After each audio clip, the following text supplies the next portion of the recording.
ये वाकया आज से तकरीबन 24 साल पहले का है। ये किस्सा मेरे ही गांव का है।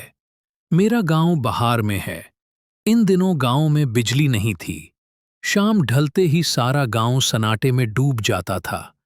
लोग सुबह सूरज निकलने से पहले उठ जाते और शाम के 6 बजे तक खेत खुलियान का सारा काम खत्म कर लेते, क्योंकि अंधेरा होते ही बाहर निकलना सबको गवारा न था। 8 बजते ही ऐसा घप अंधेरा छा जाता जैसे रात के 2 बजे हों। गांव में शाम के वक्त लोग अक्सर किसी के आंगन या चाय की दुकान पर बैठकर बातें करते।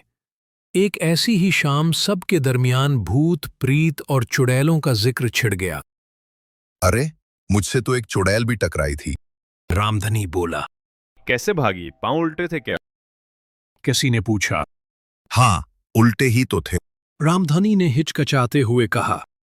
इसी दौरान एक बुजुर्ग, जिन्हें सब काका कहते थे, बोले, देखो, अगर कभी रास्ते में कोई तुम्हें बुलाए तो जवाब मत देना।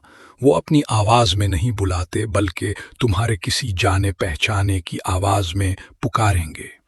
सबने हंसकर कहा। काका, क्या आपने कभी अपनी आंखों से भूत देखा है? काका ने संजीदगी से कहा। सिर्फ देखा ही नहीं, मौत के मुंह से जान बचाकर आया हूं। फिर काका ने किस्सा सुनाया। ये बात सावन के महीने की है। मैं शाम को बाजार से वापस आ रहा था। बादल गरज रहे थे और हवा में बारिश की खुशबू घुल गई थी। रास्ते में एक पुराना कुआं पड़ता है, जिसके बारे में गांव में तरह तरह की बातें मशहूर हैं। कहते हैं कि वहां रात को किसी औरत के रोने की आवाज आती है।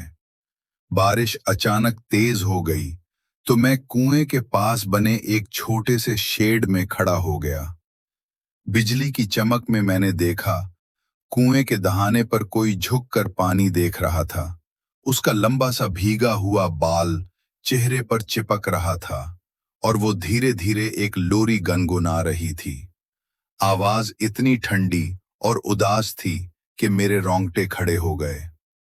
मैंने जोर से पुकारा, कौन है वहां? वो रुकी, फिर आहिस्ता से सर घुमाकर मेरी तरफ देखी। उसकी आंखें बिल्कुल सफेद थीं, जैसे उनमें पतली ही न हो।